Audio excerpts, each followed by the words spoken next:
Hello and welcome to a brand new Arseblog Arsecast right here on arseblog.com. How are you? I'm sitting here on Thursday night. It's Valentine's night.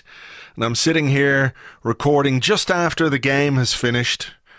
BATE Borisov 1, Arsenal 0. I'm trying to think of a Valentine's Day comparison to what we got tonight.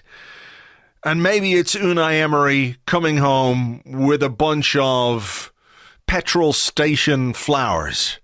The very last bunch, actually, of petrol station flowers. The sort of bunch that even the most desperate man on his way home with nothing for his other half on Valentine's night looked at them and went, nah, nothing is better than that. It would be better for me, even though it will be bad, to bring home nothing rather than that bunch of flowers. But that bunch of flowers is what we got from Unai Emery and his team in Belarus tonight. I mean, where do you even start? Are the missed chances that we should have taken, which would have put us in control of the game, are they the worst thing? Is the fact that we can't defend, is that the worst thing? Is it that we had 45 minutes, an entire half, to change the dynamic of the game and all we seemed to do was confuse the players? Was that the worst thing? The fact we didn't really create any chances? The fact that we lost against a team that haven't played a game of football in 2 months? Is that the worst thing? Or is all of it just together the worst thing? I don't know. What I do know, though, is that it was bad. And I don't know what Unai Emery is trying to do with this team, apart from getting Alex Iwobi to put Kolasinac in on the overlap. The Kolasinac overlap. That's what we've got from an attacking point of view. The Kolasinac. That's it. That's as much as we've got. I thought it was weird, frankly, that given that Kolasinac, okay, he was at fault for the goal because we know he's not a very good defender, but he does give you something in the final third.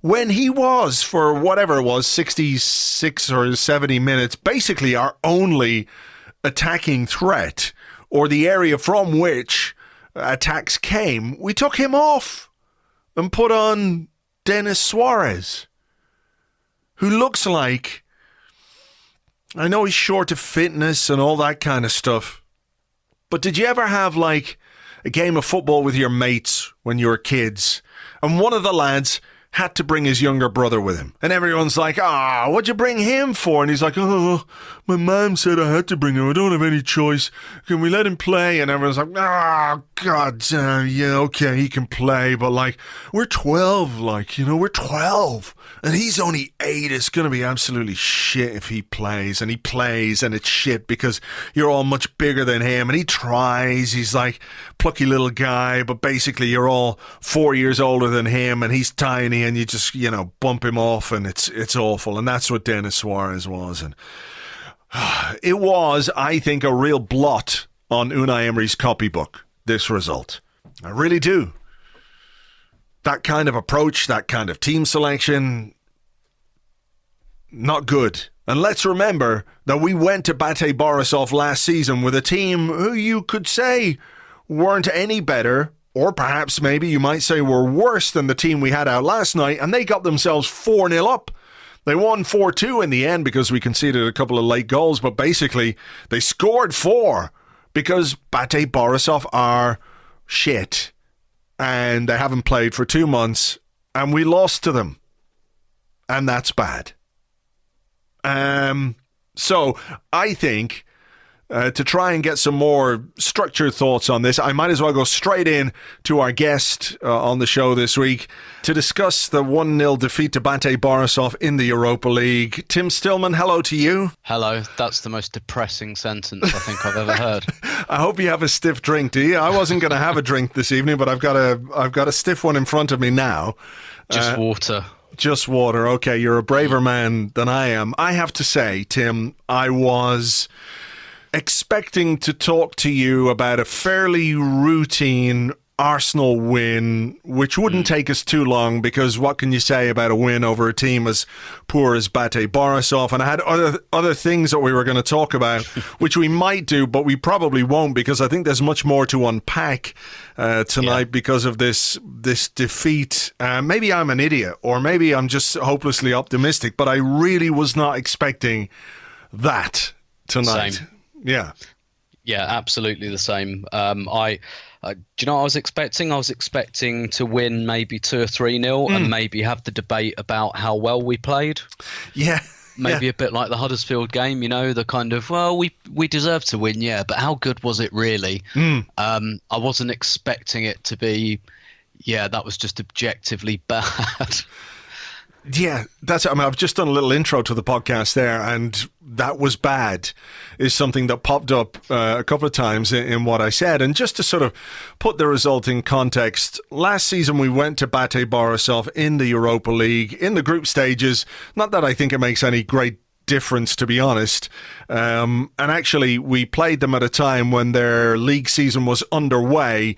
It's worth pointing out that BATE Borisov have not played a competitive game of football for 2 months. They're in their preseason training right now. And the team that we put out that night was Ospina, Mertesacker, Holding, Mustafi, Wilshire, Maitland-Niles, El Neni, Willock, Giroud, Walcott, and Nelson. And that team was 4-0 up. Well, it wasn't. No, it was 4-1 up, actually. I made a mistake there. But it was we scored 4 goals and they got a couple back. I think on paper, that team from last season is a worse team than the one we saw last night. So it raises some big questions. Yeah, it really does. And for all of the kind of the holes in the Arsenal squad and, the question of balance and things like that, and the pitch, and whether we should play with 3 centre-halves, and whether, everyone's all of a sudden a defensive midfielder, according to some people, we're better than that. We're better than that. Like, nobody's under the illusion that this is like a world-class squad waiting to break out, but we're a lot better than that. And what's quite odd at the moment is we seem to have kind of reversed, where at the beginning of the season we had these really listless first halves, and then clicked into gear a little bit in the second half. That's maybe overstating it, but doing enough. Yeah. And now actually what we're doing is we're starting games fairly brightly and then just completely losing the plot and just descending into this kind of mess. And it's really, really worrying, because there's quite a lot going on there, I think, with the confidence of the players, clearly. And actually, for all the, our sole tactic at the moment seems to be, let's try and get Kolasinac on the overlap. It's actually a fairly effective tactic. I know it's kind of boring because it seems to be the only thing we've got, but it's actually quite effective. It actually works quite a lot. And so the one kind of thing you can identify that seems to have been worked on actually works quite well, which begs the question about what else are we working on? What else are we trying to do? And, this question of we've asked a lot, particularly in the opening months of, Emery's reign, do we see where this is going? Do we see a style and all of that? And that's important for us as fans. But the more pertinent question is, do the players see a style? Because they get more information than we do on the training ground, and it's like, do they see a plan? Do they see a style? Do they, do they buy in? Is there something to buy into? Because the little alarm bell I've had in the back of my head all season is, I don't really listen to Emery's press conferences anymore, because I just don't understand what he's saying, and I don't think that's a linguistic thing. I don't think it. His English is good. It's not because I can't understand his zany Spanish accent or anything. Objectively, it's not bad. I know there's still some learning. He can express himself fairly well. I mean, I think that's a point. I want to come to you about the players and what they think of what's going on, or what we might think the players are thinking of what's going on. But, when you think about it, I'm going to come to the team selection now in a minute as well, but the Kolasinac overlap thing, it is effective. But I wonder, how it is that a team like Arsenal has become so dependent on this one thing for almost all of its creative outlet. I mean, people now are listening to this screaming, well, there's a pretty good creative midfield player we have in our squad who wasn't in the team and wasn't in the squad to travel, and I hear that. But there were two chances in the early stages of the game, which I think we should have scored. Mkhitaryan should have scored in the opening couple of minutes. A great ball from Iwobi to set Kolasinac free. It was a good cross, and I think Mkhitaryan should score from there. Lacazette with a header at the back post from a Kolasinac cross. And, you've said it countless times about how important the first goal is in games. Yeah. I'm not trying to make any excuses or suggest that there's mitigation for this, but the chances were there, and had they gone in, I think we'd have been looking at a different night, but they didn't, and that is that leaves you open to your other weaknesses being exposed. Yeah, absolutely. It was kind of like a diseconomies of scale in that, we don't look particularly confident at the moment. And, we started okay. And if one of those chances goes in, I think we're talking about something very, very different. But then obviously BATE get a goal off of a set piece. That gives them something to defend. And all of a sudden, you look at that chance in the first minute for Mkhitaryan, and there's oceans of space for Iwobi to play the ball. Kolasinac runs into oceans of space. Mkhitaryan's unmarked in the 6-yard box. BATE didn't really start the game with 10 defenders in their potato farm box, just with lumps kicked out of it. The game didn't start like that. It wasn't really until BATE were the ones who grew into the game, and obviously we're not confident at the moment. And so when we went 1-0 down, all of our confidence kind of evaporated. The pitch got worse. I think the technical level of this team, and one of the problems at the moment is the technical level of this team is quite low. And, even when we're not playing on cabbage patches, at Huddersfield last weekend, we had, Kolasinac is regularly passing at under 60%. Maitland-Niles was at about 55% or 60%, or it's somewhere in that region against Huddersfield. We give the ball away a lot. And when you look tonight, and listen, don't get me wrong, I don't think we'd be any worse with Ozil in the team. But even when Ozil was playing earlier in the season, he doesn't have many assists this season, and all of his chance-created metrics are down. So there's something else a bit more widely going on. But when you look at the BATE game, it's the creative hub of the team was Guendouzi, Iwobi, and Kolasinac, which, however you feel about all of those players individually or their potential or their ceiling, that's not an elite level creative force, really. That's asking a lot of some players who are either learning the game or who are just plain inconsistent. And then I think the other slightly technical issue we've got is that most of our attackers don't shoot very much. Even Lacazette and Aubameyang, they tend not to shoot unless it's absolutely just perfect for them to shoot. And I think this is quite outmoded way of attacking. If you look at the way some of our better competitors are attacking at the moment, Mane, Salah, they take tons of shots. Aguero, Sterling take loads of shots. Son, Kane, Eriksen, shoot. They're high volume shooters, and we've got, Aubameyang doesn't really shoot unless he's 8 yards out. Ditto Lacazette. Iwobi doesn't really shoot, and when he does, he doesn't shoot very well. So we've got this really bad combination of very little creativity and not a lot of kind of inspiration either. Sure. Do you feel that comes from the way that we end up playing the game? A bit. It's difficult to shoot when you don't have a good position to shoot from. But when you're playing the game in a way which allows the opposition to prevent you from creating space even to shoot, as the game went on, I think BATE Borisov, they said, okay, we can sit back here and we can pretty much deal with everything that they've got because they don't have a little bit of guile, or they don't have the craft, they don't have that special player to open us up or to look for that pass. You know, if we can marshal Kolasinac as well as we can, chances are we're not going to be able to do that. So what happens is you get Lacazette dropping off, you get Lacazette dropping deep. We're going to talk about his sending off now in a few minutes' time. But, you know, even when Aubameyang came on, I'm looking at the team and I'm thinking, well, what do we do? What are we playing here? What are we trying to do?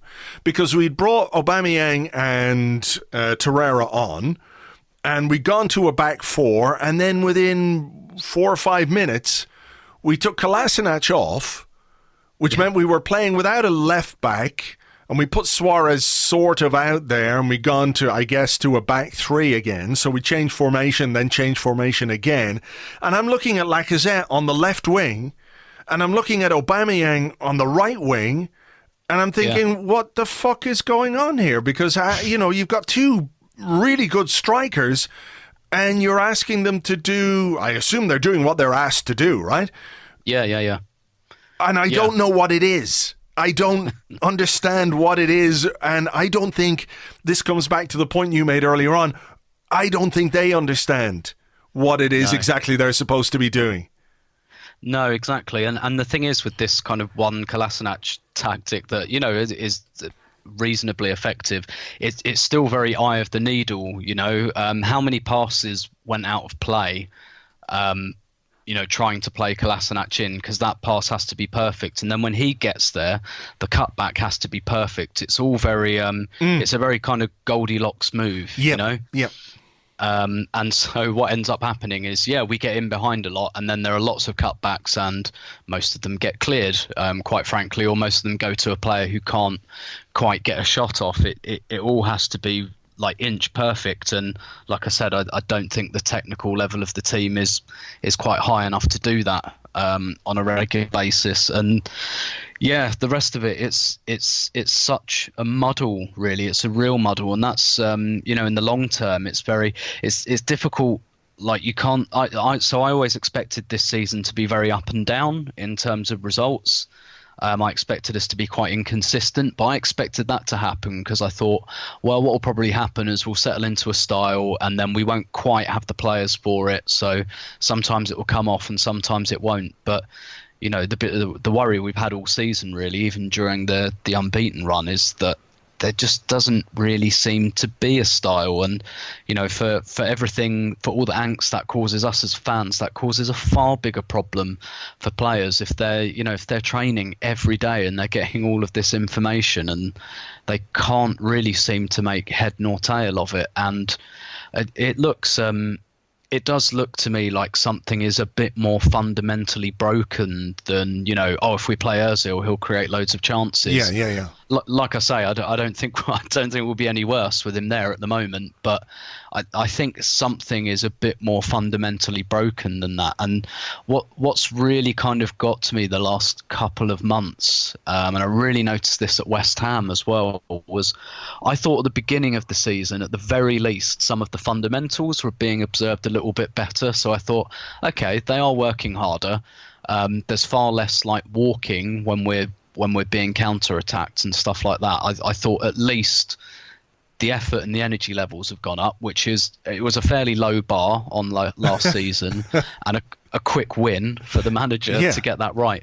But the last couple of months, that seems to have really reverted. And, you know, watching players, you know, walk while we're being counter-attacked, the ball comes into our box. And, you know, for me, Kolasinac on that guy, you know, Monreal with a really lazy foul, just sticking a leg out when he absolutely doesn't have to, and then the ball coming into the box and Kolasinac attacking it with all the zest of, you know, the way I send an email at 5 to 5 on a Friday afternoon in the office. It's just like absolutely no conviction in it at all, and it's very, it's worrying, isn't it? Because it makes you think that they're not that they're switched off per se, but the messages that we assume that are being given to them on the training ground are not getting through. I mean, here's a remarkable stat. Arsenal have conceded 8 times in the 5 minutes before halftime this season, which is amazing. This is the first time it's happened outside the Premier League, and thanks to our friend at Opta Orbino for that information. But that is a fundamental, which is concentration and organisation, and things which we assumed that when Unai Emery came in, these were the things that he was going to get right, or he was going to improve on, because they were all over the place under Wenger as well. But when you're coming into a club, surely those are the things that are kind of, I'm not going to say they're easy, but they're the easiest things to identify and the easiest things perhaps to put right. But over the course of the season, I'm not sure that we're seeing that improvement. No, absolutely. And I think one of the things that might have changed, so not an awful lot has changed that much, to be honest, other than the results. There was a fair amount of fortune in that kind of unbeaten run earlier in the season, and if you try and tot up in your head at the moment Arsenal's genuinely good performances this season, I think you'd be using one hand with change left over, to be honest with you. So it's not changed that much, but I do think my read on it, I guess, is that he can't sort this defence out, and a lot of the kind of tinkering has been about, because even when we were on the winning run, we were giving up so many chances, and we're quite fortunate, I think, that there are just lots of teams that don't have good strikers. I think if Cardiff or Huddersfield had any half-decent Premier League striker, we'd have been in big trouble in both those games, and I've felt that a few times this season, and I think he's thinking, like, Christ, how do I shore this up a bit? And I don't think he can. And I think sooner or later he might have to come to the realization that, you know what, like, this is a very top-heavy squad, and that's where my talent is. So I'm just going to have to lean into that, not least because we've actually got a fairly decent run-in of winnable games, other than, there are some quite tough away games there, like Wolves, Leicester. Those won't be easy, obviously Spurs, but particularly at home we've got quite a good run, and I really think we'd be better off just leaning into that a bit more, so that we're not going into games like this asking a kid who was playing in Ligue 2 last season, Alex Iwobi, and frankly a failed left back as our only creative outlets. We've got to do better than that, and we've got the personnel to do it. Tonight, did we really need like three centre halves and to have Aubameyang and Suarez? If you could see my face right now, I'm like gesturing to the sky, and I know you're a bit more fond of the three at the back than I am, but this felt to me like the sort of game that we could play a back four, because they're a poor team. They're in pre-season. They haven't played for 2 months. We put 10 goals past them last season. Go there and be aggressive and be adventurous and attack them. And I think if we did that, I think the game would have perhaps gone in a different direction. And I looked at the lineup and I thought, okay, we can still win this. And we should still win this relatively comfortably. But a little bit of my heart sank when I saw back three again, because whatever about going to Tottenham away, as we will, next month at Wembley, and we will play three at the back because that's just what he will do. Going to BATE Borisov with a back three, and then, I know our wing backs are supposed to be attacking and adventurous, but, the reality is we didn't need that extra man in the back. No. We didn't need three central defenders to deal with the threat that they posed, which was essentially nothing apart from, the set piece goal that they scored. Having 3-4 centre backs on the pitch is not going to make any real difference in that sense. So I wonder if we look at the players and we look at them and we think, okay, are they fully bought into what they're being asked to do? Does the conservatism help them perform or produce on nights like tonight when really we should have that game by the scruff of the neck, which we did in the early stages, but we should keep that game by the scruff of the neck. They're a team. That thing when you were a kid and like you had your fucking uncle who would put his hand on your head and he'd go try and hit me, and you couldn't because he's just bigger and stronger and he can hold you off with no hassle at all. That's what we should have done footballistically to BATE Borisov. Instead, we played in a way or set up or approach the game in a way which meant that if we didn't take the chances that we created, which we didn't, all of a sudden you're sort of going, okay, right, shit, now what? And there's an element of that for the players, I think. Yeah, absolutely. And so I think in general, I think he will go 3 at the back for most, if not all, of our away games. And I do see some sense in that in the Premier League, because I think he'll largely do it because he doesn't really trust either of his fullbacks, because one of them isn't a fullback in Kolasinac, and the other isn't a fullback either, is he? Maitland-Niles is not a fullback either. Exactly. So I think he'll go with the back 3 just because he feels, probably with some justification, that we're weak defending the wide areas. So I can kind of get on board with that, and if it means like having some continuity and like, right, this is how we're playing away from home now. I can kind of see that. Tonight, no, I couldn't see that. And particularly, and a guy who's won the Europa League 3 times maybe should appreciate this, the value of the away goal. So even if you concede one on the break because they lump one up the pitch and you get it wrong, I mean, if you score 2, then you've put the tie out of sight, basically. So, with like the extra value of the away goal, that made it even less necessary, in my view, to kind of put 3 at the back, and not least because they were always just going to play those long balls. And with the way the pitch was, it's not like the ball was going to go bouncing towards Petr Cech's goal. Quite frankly, every time they tried it, the ball just got stuck in a massive quagmire. Like it's actually not a great pitch, ironically, for long ball football. And their striker had about as much pace as I do. Yeah. So yeah. Exactly, he wasn't going to get away from whichever pair of centre halves we wanted to play. Yeah, exactly. And they didn't threaten in that manner once at all, first half or second half. So frankly, like with some of our defenders, does it really matter having 2 or 3 of them? No, it doesn't. Times? It doesn't. It's I was thinking to myself tonight, and I was like looking at, and a bit on Saturday as well, and I was just like, how is 33-year-old Lauren Koscielny, who's come back from this awful injury, still holding our defence together? How is he still like clearly our best defender? Yeah. It's ridiculous. And that's not a slight on Lauren Koscielny by any means. It's reflective of the quality of the defenders that we have. Yeah, precisely. And it's like, absolute, like I thought he'd have a Per Mertesacker season where, he'd barely play, if at all.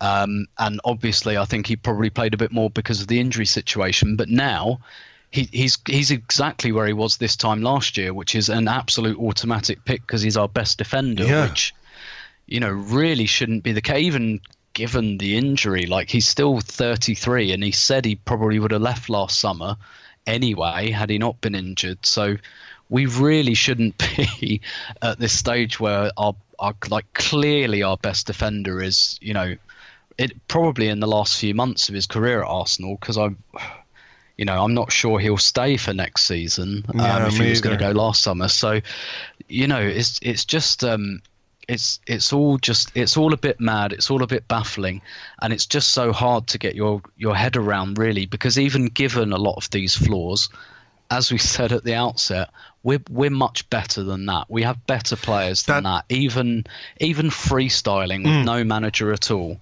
they should be able to go out there and beat BATE without too many problems. I agree. I mean, I think nobody would dispute the fact that we need some better players. There isn't an Arsenal fan in the world who would say that this squad does not need an improvement, an input of quality. But I also think that Unai Emery should be getting more out of the players that we have. And I've been quite happy to give him time and leeway and understanding, and his situation is difficult and his job is difficult. I fully accept that. Tonight is a game that sort of resonated with me, you know, where you're sort of trying to make up your mind about things, and you're happy to give it a chance. And this one has cast some real doubt in my mind, because I agree with you. I think the players that we have should be able to go to BATE Borisov and win that game comfortably. And we didn't, and there's a lot to worry about from that regard, or from that point of view. So the Lacazette red card, you know, silly, and a player can get frustrated and he can lash out and everything else. But I do wonder if, you know, you think about the game against Huddersfield where there were passes that didn't come to him. And tonight, you know, all of a sudden, I mean, what's he doing there? What's he doing on the halfway line, you know, in a game where we're trying to fucking score a goal to get like a draw against fucking BATE Borisov, and he's on the halfway line scrapping for the ball. What the fuck is that about? I mean, how much of what's going on do you think has fed into that frustration, rather than it being just like a moment of madness in a game, which can happen? I don't think it's a moment of madness. I think like that's just sort of the straw that broke the camel's back a little bit. Yeah, I completely agree, because Lacazette is he's not a combustible character, is he? He's not a guy that loses his temper a lot, and that felt like a real build-up of frustration. And actually, as stupid as it was, and usually a player does something like that, I'd just say, well, you're an idiot. And to some extent, that's still true. But I kind of have some sympathy with him, to be honest, because, you know, there's a couple of minutes to go, and he's on the halfway line on the right wing because he can't get the ball, because we're so bad at trying to get the ball to him that he has to go all that way back to try and go and get it. And you know, you can see why he's pissed off. And in the second half, against Huddersfield on Saturday, loads of kind of counters broke down, because, again, we just don't really have a lot of technical ability in the team at the moment. And, you know, lots of passes just not quite landing or being overhit.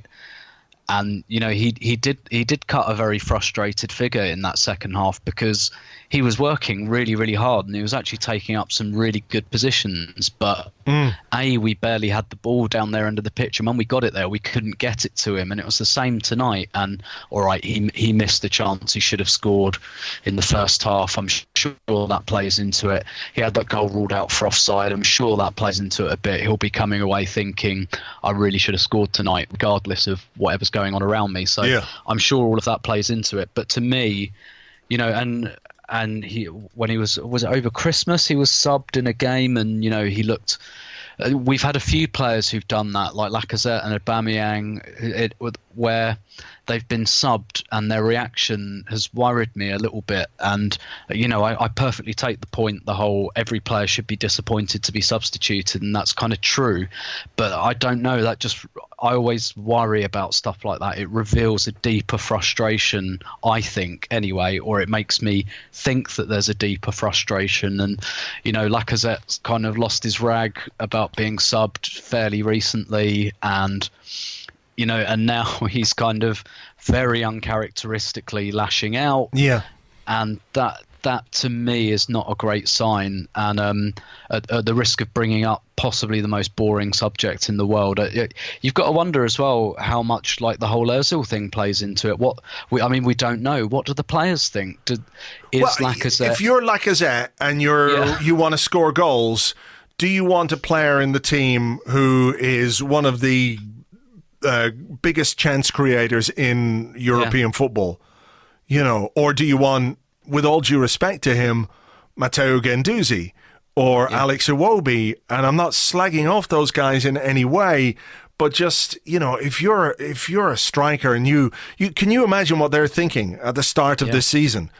We've got Aubameyang, we've got Lacazette, and there's two strikers, and they're going to be penalty box players, and behind them we've got Mkhitaryan, we've got Ramsey, we've got Ozil, we've got Iwobi, you know, who can play a part as well. And all of a sudden, you're in a team where the only chances you're getting are coming from a left back bombing forward if Iwobi or somebody else can find him behind the opposition right fullback. It's got to be something that they regret, maybe is not the right word, but they're probably rueful about the way things have worked out, because when you envision a season at the start, certainly this was not what I was envisioning Arsenal playing like and being like at this point in the season. No, absolutely. And as much as so I personally, I just want the whole Ozil thing to end, and I do think there is I do think there is something to be said for him going, really, not just because of quote unquote the situation, but I feel like the last remnants of Wenger-ishness need to be removed from the team, and I just don't think it's ever going to quite happen for Ozil in the way we want it to.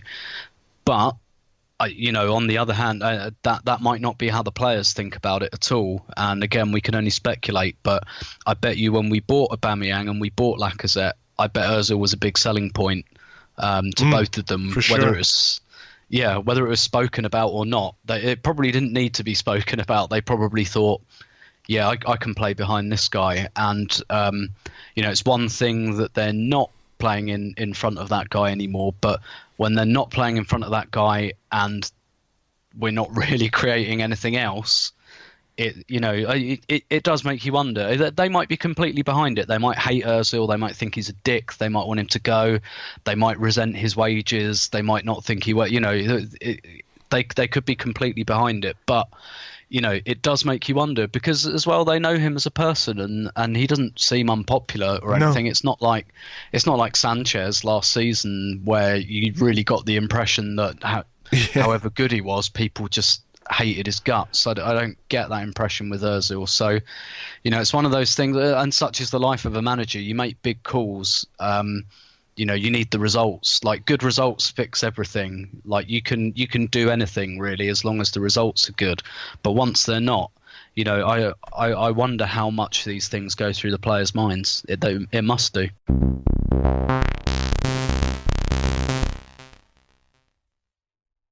Look, okay, let's move on from that, and I want to talk to you about a couple of other quick things. You sent out a tweet last night, which said, since Gazidis left, Arsenal have withdrawn Ramsey's contract offer, insisted only loan signings can be made in January, and actively engaged in trying to dislodge their highest earner. Arsenal are in austerity mode.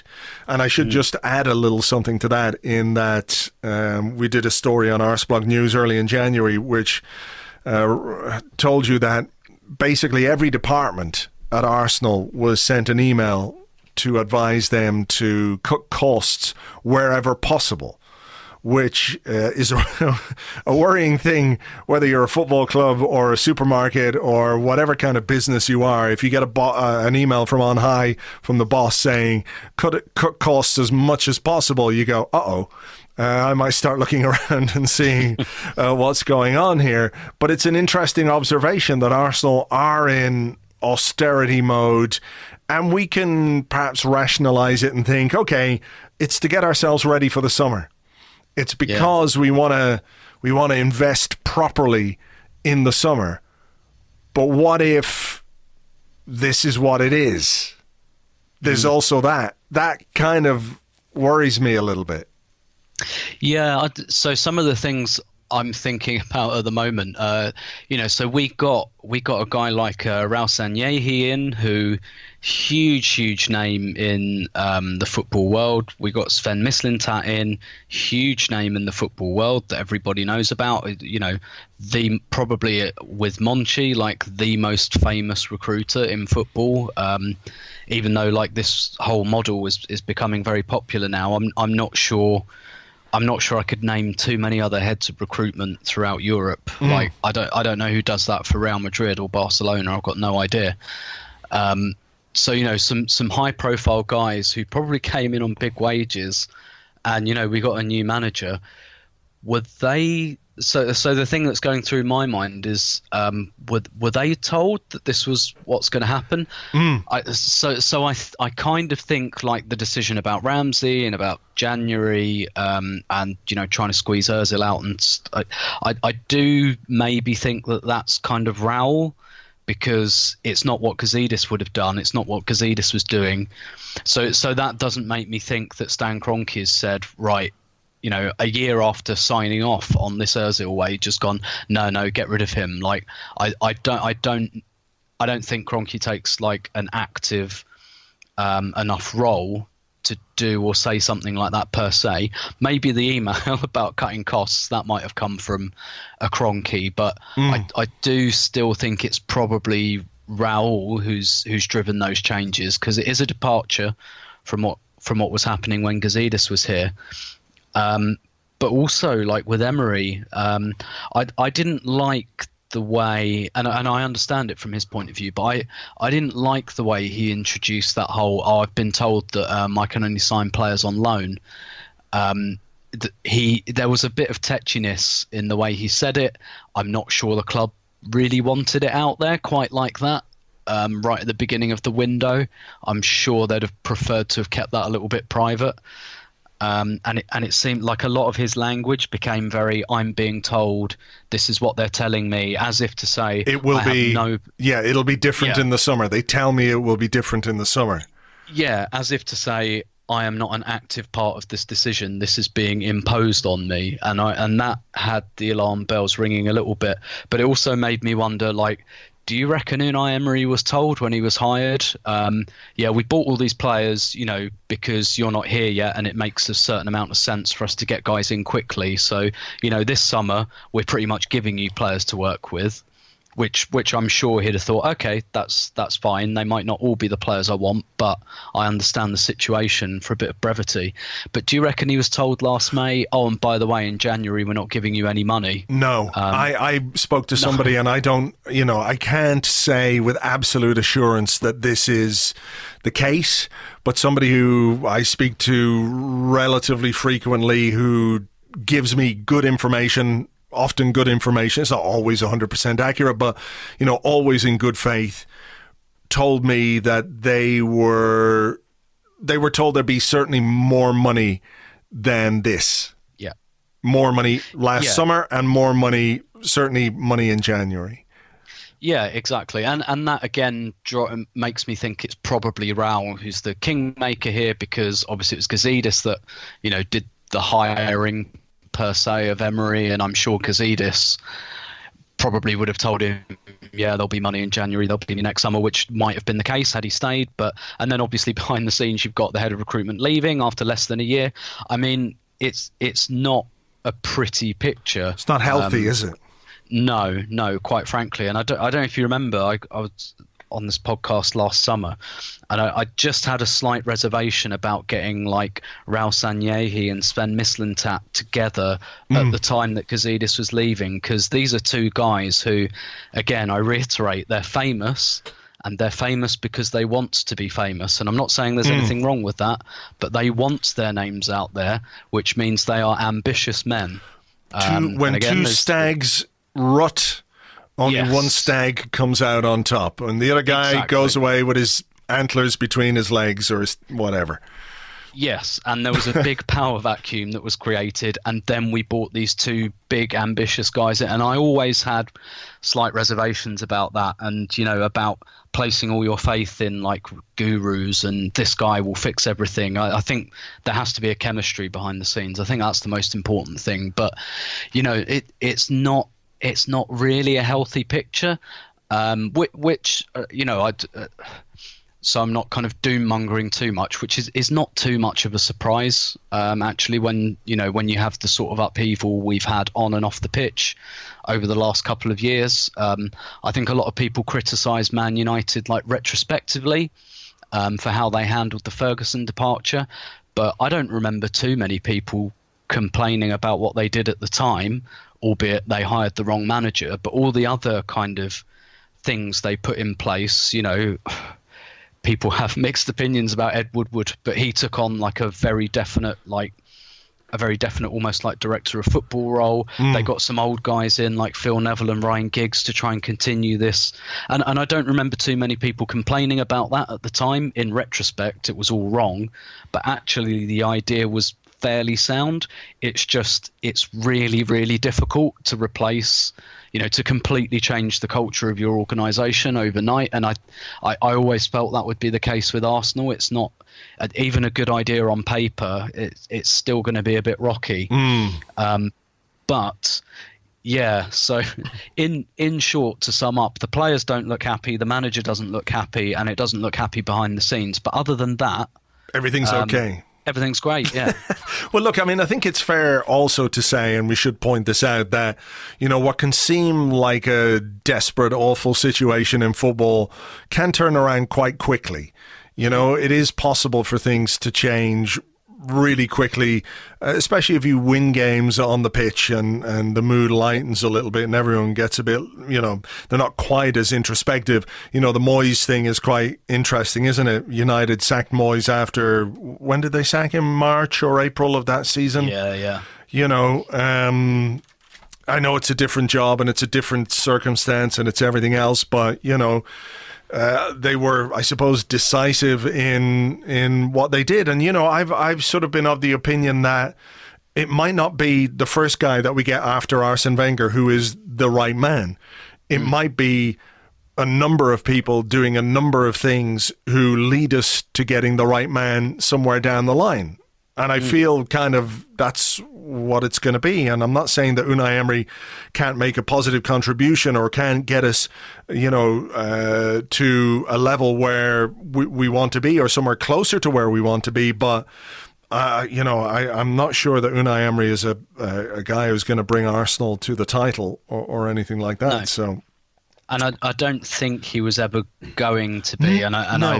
I have to say, I'm not sure in their heart of hearts the guys who hired him thought that either. I think they thought if he can get us into fourth or win us the Europa League, then he sets us up nicely for the next guy, effectively. Well, look, people can roll their eyes to heaven at this all they want, but, let's not buy the spin that Unai Emery was the guy they wanted all along, because that's just not the case. It's absolutely not the case, despite what Gazeta said about, what did he say? Those who know don't speak and those who speak don't know.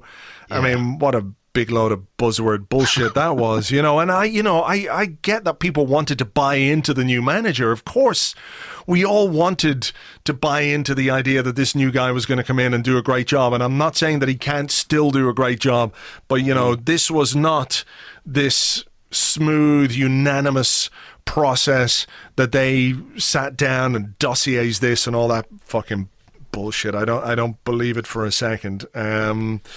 I've lost my train of thought here because the Ivan Gazidis and his face has really annoyed me. I want to just do one thing before we go, because I wrote a piece during the week about Aaron Ramsey and about his departure, and it's been announced, of course, that he is going to Juventus, and he's going to earn a hell of a lot of money there, and best of luck to him. He's going to have a grand time in Turin, playing for one of the biggest clubs in Europe. And I was of the opinion, so it's my opinion, that's all, that he is, I can consider him like an Arsenal legend, because he's done things which will live with me for the rest of my life. The 2014 FA Cup final winner, the 2017 FA Cup final winner, the landing Van Persie on his arse incident, which I think everybody should be able to get behind. The not shaking Piers Morgan's hand after Piers Morgan was going to be, or had been, a complete wanker to him, as he is to most people. And Ramsey, in typically understated fashion, said, "I don't think I want to do that," which is quite brilliant. Yeah. But the whole concept of like what is and what isn't a legend sparks all this great debate, doesn't it? About, well, no, I mean, he's not Thierry Henry, he's not Dennis Bergkamp, but that's not the issue. It's clearly a personal thing. Like when I grew up, or when I was growing up, Alan Sunderland was a legend for scoring the winner in an FA Cup final in 1979, and he scored a lot of goals for Arsenal, but it was that one moment in 1979 that made him a legend in my eyes, and I don't see why Ramsey couldn't be a legend for lots of people, and nobody's saying just because I think that or you think that, you also have to think it. You know, we can all just go about these things thinking what we want. Yeah, it's quite a subjective thing, isn't it? It's a bit like the world class tag. Like, how do you define who and what is world class? And in one respect, yes, it's entirely subjective, and it's driven by emotion and things that you can't really quantify. A lot of it, I think, kind of comes out in the wash in the years that follow. So I don't think you really find out until a little while after a player's left. And I wrote about this a couple of weeks ago, and the example I used was Mark Overmars, who was a brilliant player for Arsenal, who scored iconic goals, the one at Old Trafford, the cup final, the day we win the league against Everton, he scores 2.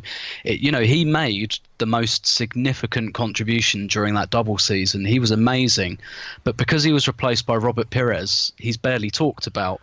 So how you're replaced is one thing. And how you leave, which wasn't, the greatest either. Same with Petit, who made an amazing contribution in that double season, but the way he left and the way he behaved in the 6 to 9 months before he left, coloured his status for me, certainly. Absolutely. And Ramsey's setting himself up well on that score because he's gone abroad, because he's conducted himself very well. And that will kind of play favourably with people because, Cesc Fabregas, for example, probably isn't an Arsenal legend because there are too many people who still feel, some animosity about the way he left. So, because, in one respect, it is subjective. I loved Bakary Sagna, loved Wojciech Szczesny. I loved Alex Hleb personally. He was a player who divided opinion, but I absolutely loved him. Sure. But I know those players aren't Arsenal legends, even if I personally consider them that way. I understand that in the pantheon of whole Arsenal support, nobody's going to be building any statues for them or anything, but I think to get that kind of objective who is a legend type thing, I think a lot of it depends on the kind of era they play in as well. Brady was definitely an Arsenal legend, but his legend, I think, is almost amplified by the fact that he played in such a bad era where there were so few good players, and he was the one. Yeah, he was miles and miles above everybody else. Exactly, and we didn't really replace him either, so he very much stayed a legend, and he went abroad. So people kind of, that kind of affection and that longing stayed. So a lot of these things with Ramsey, a lot of those things that are just completely out of his hands. But what I will say is I think there are players who have done less for Arsenal who would probably be considered legends. And I think in a few years, particularly if we do have maybe a bit of a drift for the next few years and we're not in the Champions League, I think that people will certainly look back very, very favourably on Aaron Ramsey. And I think he's in the conversation, put it that way, for legend status. I think even for the Piers Morgan thing alone, he should be a legend. I remember speaking to somebody who had to do a thing with Piers Morgan a couple of years back, and I asked what was it like, and they said, imagine how bad you think it could be. It's worse. So I don't doubt that's true. No, I don't either. All right, Tim, look, we better leave it there. Thanks for your time this evening, and we'll catch up with you again soon. My pleasure as always. Thank you very much indeed to Tim. You can find him on Twitter at Stillberto, and of course you can read his column on Arseblog every week on arseblog.com, and you will find him writing about the Arsenal women's team on Arseblog News as well. This weekend, we don't have a game. So this last little bit where we might preview the game coming up at the weekend, well, there isn't a game to preview. So all I'm going to do right now is just say thank you for listening, as always. It hasn't necessarily been the most cheery podcast we've ever put together, but when you lose 1-0 to BATE Borisov, what can you expect? They do say, though, that a problem shared is a problem halved. And if, by listening to this podcast, we've cut Arsenal's problems in half somehow, then that can only be a good thing. So, James and I will be here on Monday. We will be recording an Arsecast Extra for you. If you would like to give us a rating or review on iTunes, thank you very much indeed. That will be greatly appreciated. You don't have to, though. You don't have to do anything you don't want to do. We can't make you do it. You just do whatever you feel like doing. It's that kind of weekend. We've just lost to a shit team. Do whatever you like. It's fine with me. But as I said, I do thank you for listening. Hope you enjoyed it. We'll catch you on the next one. Until then, cheers. Bye-bye.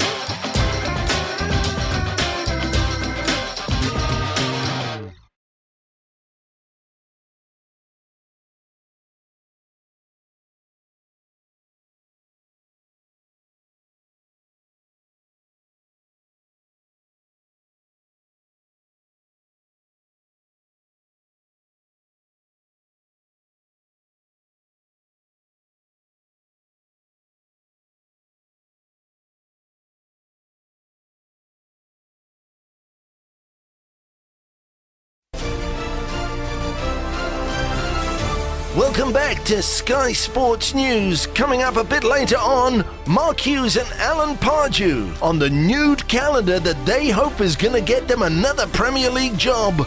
First though, bad news for Arsenal fans. After a weekend of team bonding at Unai Emery's house, every single player is down with food poisoning except for Mesut Ozil. It's believed a dodgy paella is to blame, and the Gunners face a crisis heading into this weekend's game. And we've got some breaking news here from the Arsenal training ground. Mesut Ozil has been left out of the Arsenal squad this weekend by Unai Emery. The Spaniard said he much prefers to focus on the players who are going to play, even though he doesn't have any players who can play. Stick with us here on Sky News for the latest. Coming up next though, Sam Allardyce is in studio to tell us why he thinks Brexit means he should be able to hunt foreign players for sport.